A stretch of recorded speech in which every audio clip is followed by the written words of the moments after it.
Welcome back to week number 6. As you know, we are just pounding away week after week here. We are in chapter 5. One of the advantages we have is that this book is actually not too bad, so it's not too long.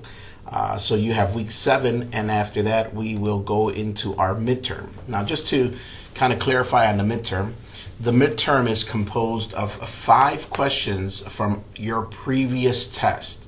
So every week, once I come back, what I do is Monday morning, I look at your tests. I find the highest scoring one, and I go into it, and I see your answers.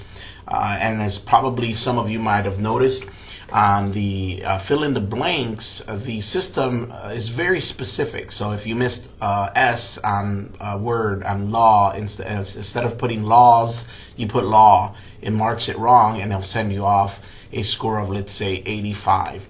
Well, I go back in there and I make sure that I update that and I correct it and I get you the proper score.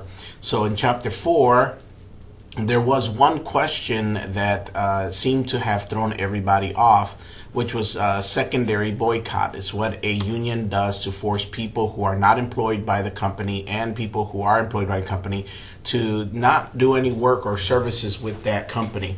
They call it a secondary boycott. Some people answered a strike, which is not technically correct, but I gave you credit for it.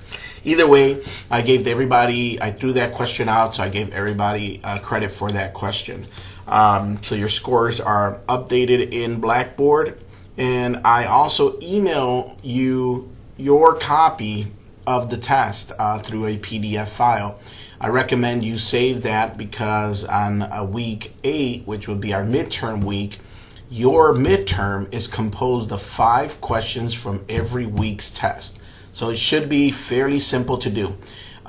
This week, in week 6, we really just have chapter 5, which is strategy, structure, and constraints of the labor union. And we also have a discussion question that I would love for you to kind of dig into. And as you know, we've been talking about unionizing and unionization. Northwestern College in Chicago, in the northern part of Chicago, their football team wanted to unionize. And I guess the question becomes, how far can we go with this concept of unions? Do you think that football players in the college level should be unionized? The colleges make millions of dollars on these football players and athletes. The games, as if any of you have gone to any college football games, are not cheap. So they are making money on it. And the thought is, why shouldn't these college football athletes make a little bit of the pie? So what do you think? Do you think that would affect the way we view college football? Do you think it'll take out, for some of you who follow college football, do you think it'll take out some of the beauty of it being just all students and possible future NFL players who will make millions of dollars? Unfortunately, most people who play football in high school and then in college do not end up going to the NFL or a professional league and end up actually working everyday jobs like the rest of us. They don't end up making millions of dollars in their sport. So should it be fair that they could unionize and get a piece of the pie that the college is already making on them? So make sure that you respond to 2 of your classmates. You could agree or disagree, it doesn't matter. And make sure you do your original post of that. So just to recap, I graded your grades from chapter 4, and I gave you an extra credit for a question that was maybe a little misleading or confusing, or maybe wasn't covered as clearly as I hoped. So everybody got credit for that. And what else do I got? So chapter 5 test this week. Unionization of Northwestern College football team. And also, if you're missing one of your previous tests, this is the time to go back and do it.